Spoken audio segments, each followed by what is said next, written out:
Bonjour Julia. Bonjour Yann. Et pour commencer, comment est-ce que tu pourrais te présenter en disant juste ce que tu veux dire? D'accord. Je m'appelle Julia, j'ai 25 ans. Je reviens d'un long voyage en Afrique. Et là, je vais commencer une saison à Vallon-Pont d'Arc. J'aime bien faire beaucoup de choses différentes, apprendre, essayer. Et j'aime bien les trucs nouveaux aussi. Ok, cool. Une aventurière. Oui. Ouais.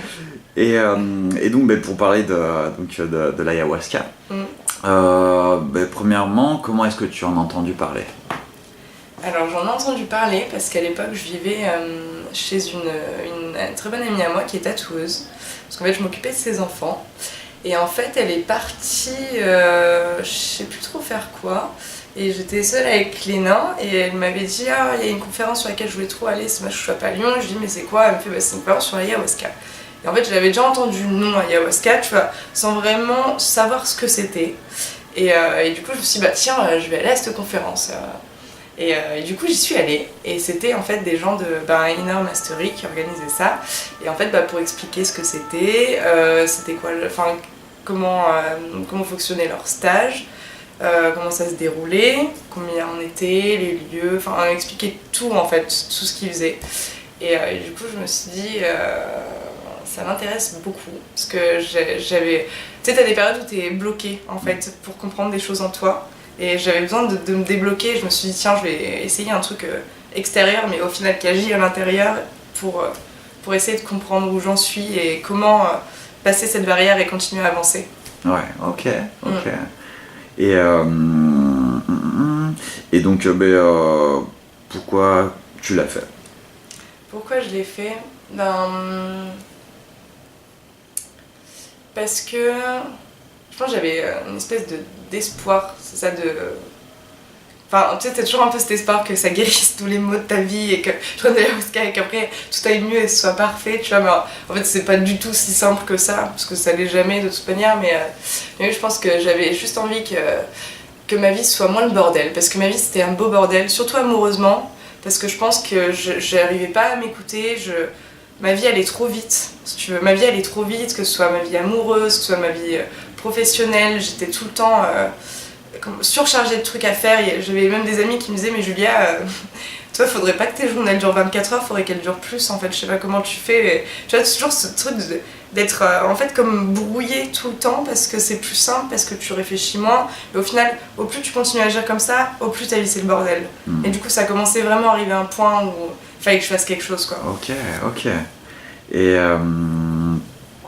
Et quand tu t'es décidé à le faire, est-ce que tu avais peur ou pas? Non, j'avais pas peur. J'avoue que j'avais pas peur.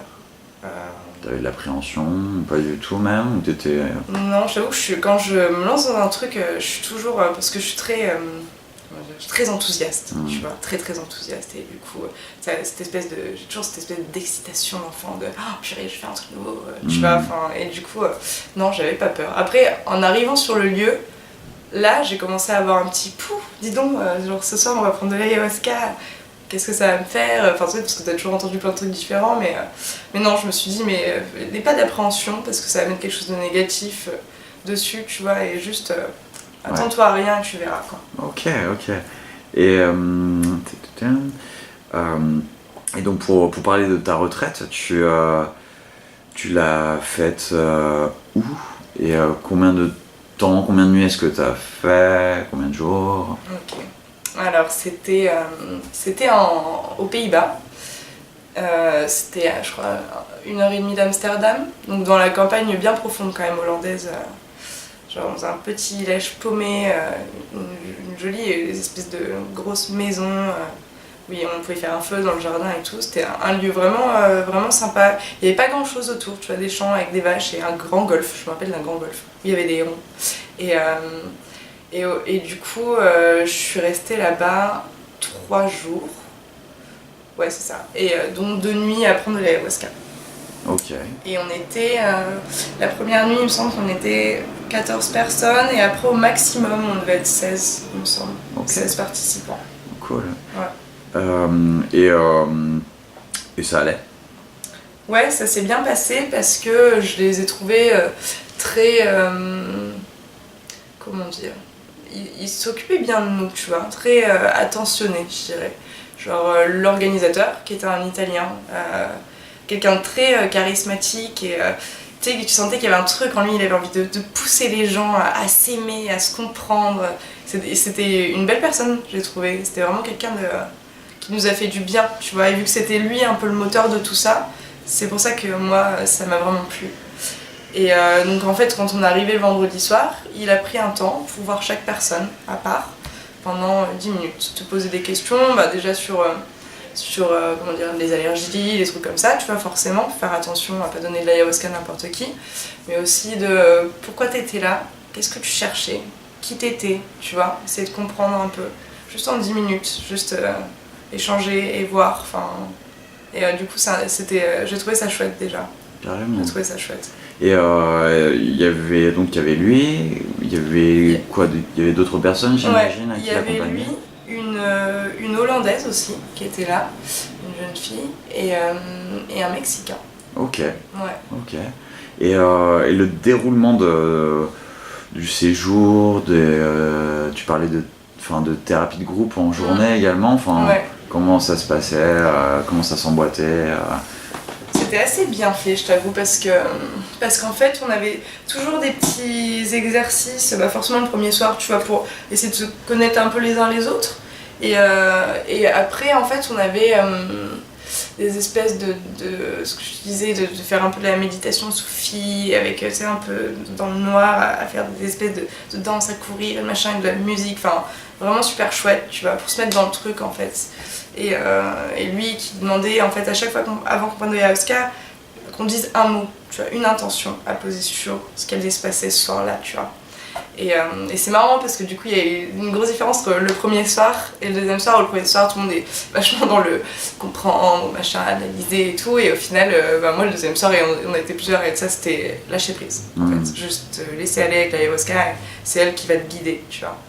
Et oui, et du coup et les lendemains, ce qui était vachement cool, c'est que du coup on avait ces espèces de cercles de parole pendant 2-3 heures, tu vois, où si tu voulais parler, tu parlais, si tu voulais pas, tu parlais pas, et tout le monde s'en foutait, ça c'était génial. Si tu voulais te lever, sortir, prendre l'air, parce que c'était un peu trop, enfin, tu vois, personne ne disait rien à personne, et ça je trouvais ça vraiment chouette de se sentir hyper libre comme ça. Du coup t'es vachement plus à l'aise aussi pour t'ouvrir. Et du coup chacun racontait son expérience du soir, pourquoi il avait pleuré, pourquoi il avait crié, pourquoi il avait souffert, ce que ça lui avait fait comprendre sur sa vie. Et du coup, ça t'aide toi, quand t'écoutes ça, à comprendre mieux les choses aussi. Tu vois, d'avoir tous ces avis-là et ces conversations mélangées. Et il y a eu des moments beaux, touchants, tu vois, où les gens ils parlent vraiment à cœur ouvert, et il n'y avait aucun jugement, que de la compassion. Et c'était beau, en fait, c'était super beau. Cool. Et pour parler plus précisément de la cérémonie en soi-même, ou des cérémonies, le rôle des chamans, oui, ça s'appelait facilitateur, ouais. C'est ça. Comment se déroulait la cérémonie avec le ou les facilitateurs? Ouais. Et ben lui, c'était surtout l'italien qui faisait. Le mexicain jouait de la musique, et la fille était plutôt un peu effacée. Mais elle était là, tu vois, plus pour les détails techniques, tu vois, je pense. Elle a plus organisé un peu les repas et tous ces trucs-là. Mais lui, avant chaque cérémonie, déjà il jouait beaucoup de musique. Il nous donnait cette espèce de poudre verte que tu places là, je me rappelle plus le nom. C'est la poudre, hein? Oui, c'est la poudre de coca, je crois. Je t'avoue que j'ai jamais essayé, je crois. C'est la poudre verte que tu mets le long de tes dents là un peu. Et, c'est pas de l'ambil? Je crois pas. Il me semble que c'était de la poudre de coca. Okay. Et il y avait aussi cette espèce de tabac qui fait un peu menthe poivrée, qu'on te souffle dans le nez, là, tu sais, le truc qui t'aide à focus. Rapper. Ouais, et ça, et de jouer de la musique, et après en fait on vient tous chercher l'ayahuasca qu'il lui nous donne, et je sais plus ce qu'il faisait, je crois qu'il mettait sa main sur notre cœur ou quelque chose comme ça, avant de nous le donner, il essayait de faire un truc pour te centrer, quoi. Ouais. Et après tu t'allonges, tu cache son visage ou pas, et lui il continue à jouer de la musique, à être super présent. Si ça va vraiment pas, tu te lèves, tu l'appelles, il vient, il te parle, enfin vraiment hyper présent, très bien encadré en fait, je trouve ça vraiment très bien encadré. Ok, cool. Et, et la musique justement, quel genre de musique est-ce que c'était et comment il jouait cette musique? Est-ce qu'il était seul à jouer ou pas? Non, alors il y avait le Mexicain qui jouait de la guitare, lui aussi, il jouait de l'harmonica aussi, ça comme c'était génial. Tu sais, au milieu de la salle, en fait, debout, il dansait, c'était incroyable, enfin c'était vraiment génial. Et t'avais des sortes de grosses enceintes autour de nous qui jouaient des musiques, je pense, traditionnelles de chaman du Pérou, tu vois, avec tous des tu vois, qui te font rentrer en transe d'autant plus. Et ouais, avec plein de rythmes hyper différents. On avait des moments de trucs vachement plus agressifs qui te remuent du coup, tu vois, quand t'es dans le trip de l'ayahuasca. Je pense que la musique ça joue énormément aussi. Et des moments qui vont grave te remuer, et des moments où fou, la musique elle va se calmer, ça va être plus doux et ça va te faire du bien aussi à toi. Enfin, t'as besoin de redescendre un peu, de penser juste à des trucs un peu plus simples et plus cool peut-être, enfin, te laisser guider dans ces sphères-là, tu vois, pour après revenir dans des trucs profonds et de la compréhension de toi. Ok, cool. Et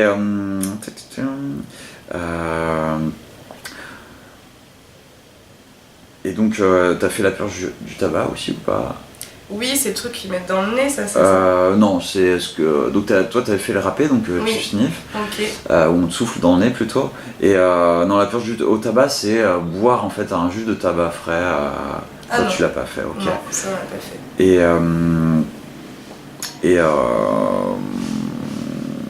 Et donc ta requête, c'était quoi? Cette première nuit? Mais alors la première nuit, je sais plus, mais je crois que c'était quelque chose d'un peu trop précis, tu vois.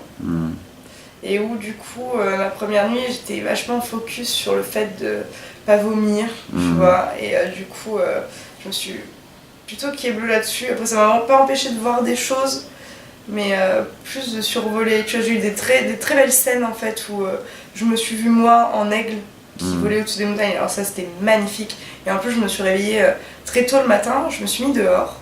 Et là j'ai vu des rapaces au-dessus de moi. Et genre c'était incroyable, je trouvais, tu vois, c'était trop beau.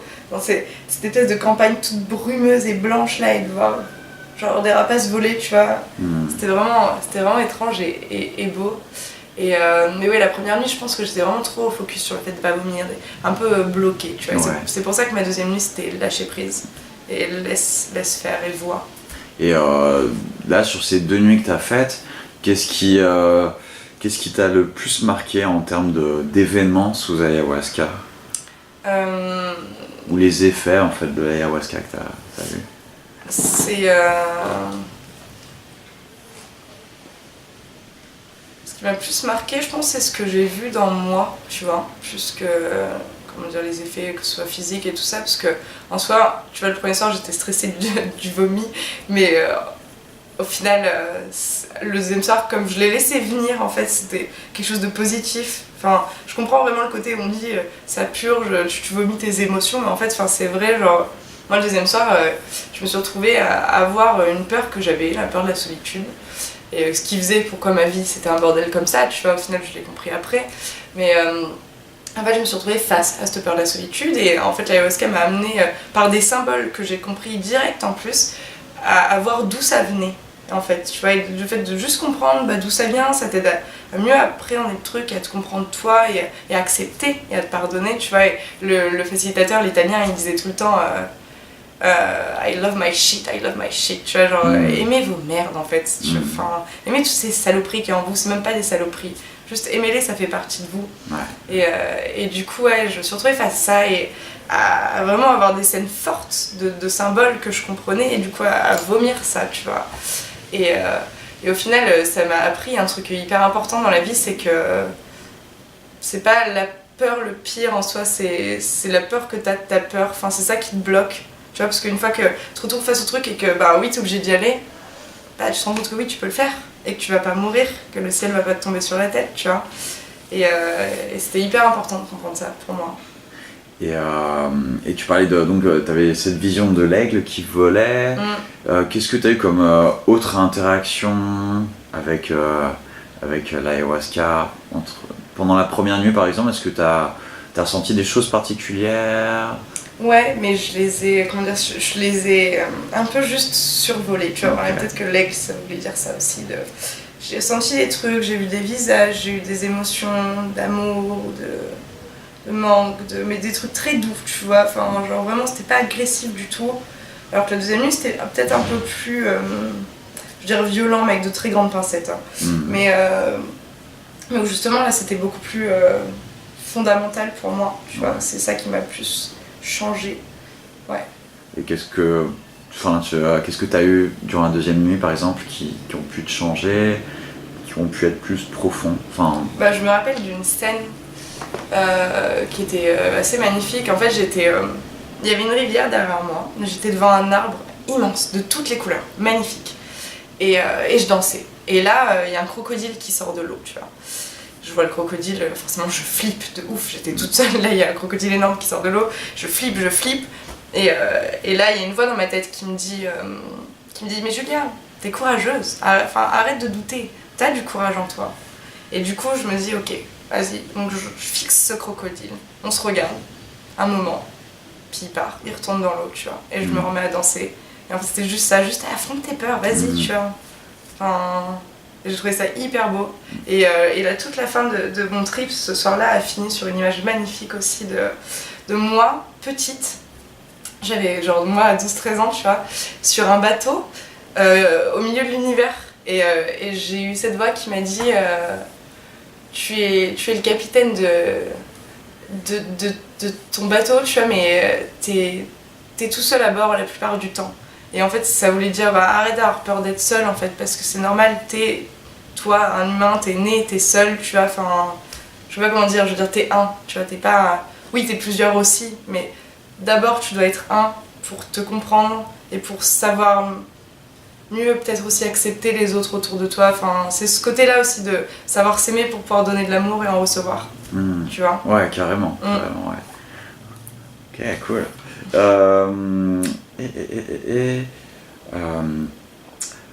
Donc le meilleur pour toi, ça a été quoi dans ces deux nuits dans ces deux nuits, quel était l'événement le plus marquant pour toi? C'était ces scènes que tu as décrites? Ouais, c'était ces scènes que j'ai décrites et aussi du coup tous ces moments touchants avec les autres, tu vois, à être...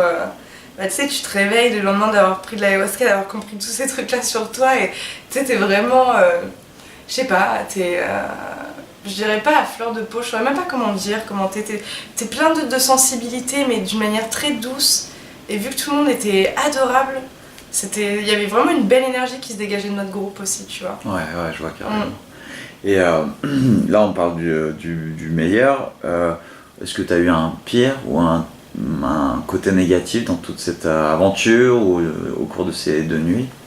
Alors oui, il y en a eu, surtout la première nuit où moi je me suis bloquée par rapport au fait que je voulais pas vomir, tu vois. Et là du coup ça a été désagréable parce que je me suis bloquée.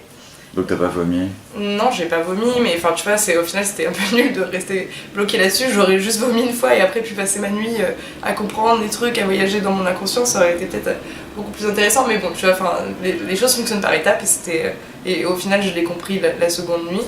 Mais et sinon, non, j'ai pas eu trop de choses négatives parce que même quand l'ayahuasca m'emmenait sur des choses qui pouvaient être plus sombres, quand ça me faisait trop peur, j'avais comme l'impression que c'est quelqu'un en fait qui te tient la main et où tu peux dire là j'ai vraiment trop peur et il faut qu'on rentre et elle te dit bon ok, on va dans autre chose, tu vois. Et on peut y revenir après si tu veux revenir et que tu te sens mieux, tu vois. Et du coup non, j'ai pas eu de trucs vraiment horribles. Ok, bon c'est parfait. Et vomir, donc la deuxième nuit t'as vomi? Ouais. Et ça t'a fait quoi alors? Ça m'a fait du bien en plus. C'est ça le pire, c'est que oui, ça m'a fait du bien. Ouais, c'était vraiment ce côté... c'est bizarre parce que j'ai du mal à le décrire, mais vraiment ce côté, je vomis des émotions négatives.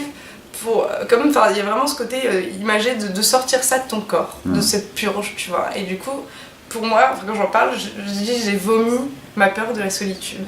Ok, cool. Et est-ce que c'était douloureux ou pas? Un peu, parce qu'à la fois j'avais ces images très symboliques qui me faisait penser à des événements de ma vie, mais à la fois, même sur le coup, j'étais en fait heureuse de comprendre tout ça, et en fait de me retrouver forcée à être face à ça, tu vois, pendant toute cette nuit, tu vois. Alors que c'est des choses où on est tout le temps en train de fuir un peu nos trucs, on est là, on a des problèmes, on va dire je sais pas, ouais, des problèmes dans notre vie tout le temps, et au final on prend jamais le temps de vraiment se poser et de dire bon ok, d'où ça vient, parce que bon c'est pas forcément évident à faire, et là l'ayahuasca ça permet de le faire peut-être plus facilement, parce que t'es allongé, t'es là tripé dans ton inconscient un peu, tu vois, et c'est là où tu comprends les choses. Ouais. Mais ouais, ça m'a fait du bien. Cool. Et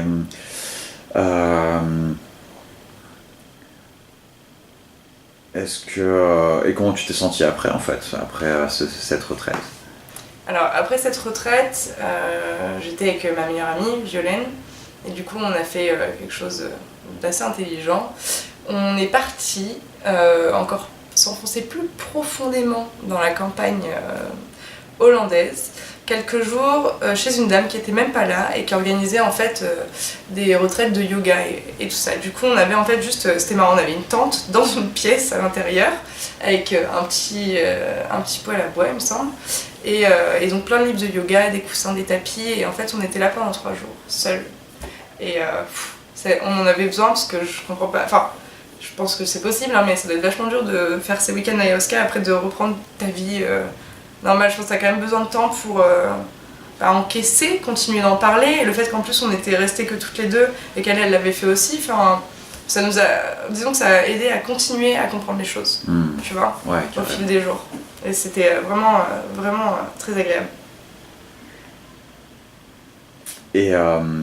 Et dans les semaines ou les mois qui ont suivi, est-ce que tu as senti une évolution, quelque chose bouger? Et puis je la sens toujours. Ouais. Je la sens toujours. Donc là, ça fait combien de temps à peu près? Ça fait 1 an et demi, 2 ans. 1 an et demi, 2 ans, ouais.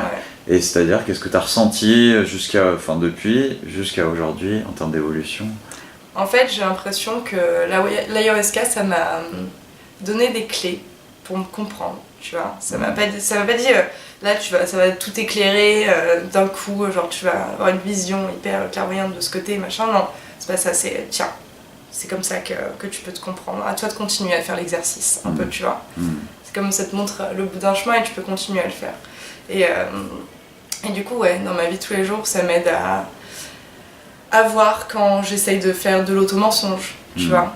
Et à me démasquer direct en fait, genre t'es en train de te mentir, te mens pas, assume, écoute ton cœur, là il parle, de reconnecter en fait, c'était hyper important ça aussi, de reconnecter le cerveau et le cœur, tu vois, qui fonctionnent ensemble, qui soient proches, et que je sois beaucoup plus honnête avec moi-même, et du coup plus honnête avec les autres, et c'est ça, j'ai amené beaucoup d'honnêteté dans ma vie parce que j'en manquais énormément, et ça c'est vraiment un truc que j'adore, et je me sens beaucoup mieux dans ma vie en fait depuis ça.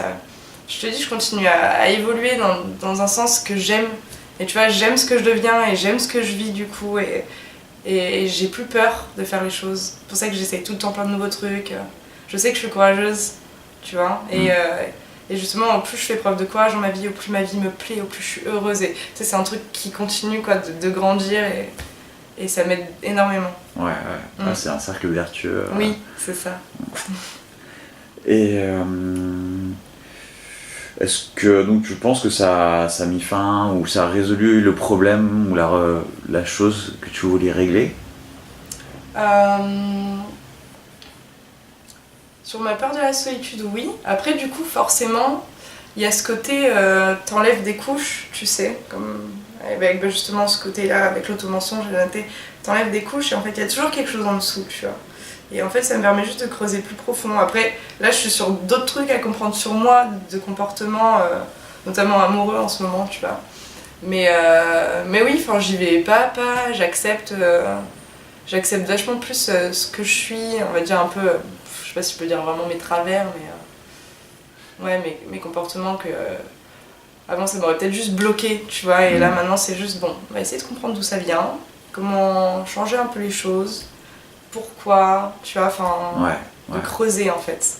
Creuser. Ok. Donc est-ce que tu considères que ça a été thérapeutique? Énormément. Ok. Est-ce que tu penses qu'il y a un danger d'addiction avec ça? Non, je pense pas du tout. Enfin, non. Ok. Est-ce que tu considères que c'est une drogue? Non, je considère pas que c'est une drogue parce que dans drogue, il y a ce côté où comment dire, tu as envie d'y aller juste pour triper et te déconnecter. Et là, au final, je trouve que ça te reconnecte. Donc, Ouais. je le vois pas comme une drogue. Et est-ce que tu penses que c'est dangereux?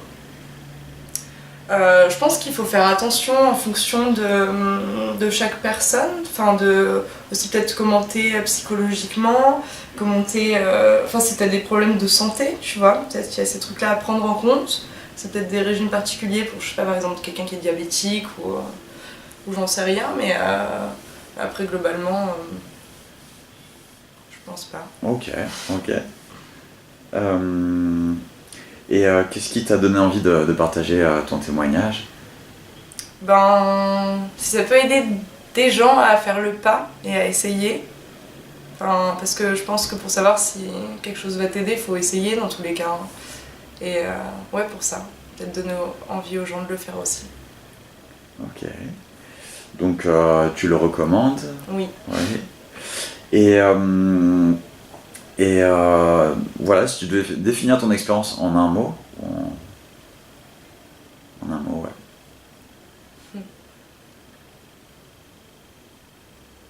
Ou une phrase, si tu préfères. Je crois que si je devais dire un mot, je dirais merci. Ok, cool. Bon, ben merci à toi, Julia. Ok, cool. Mais encore une fois, merci. Merci. Et voilà.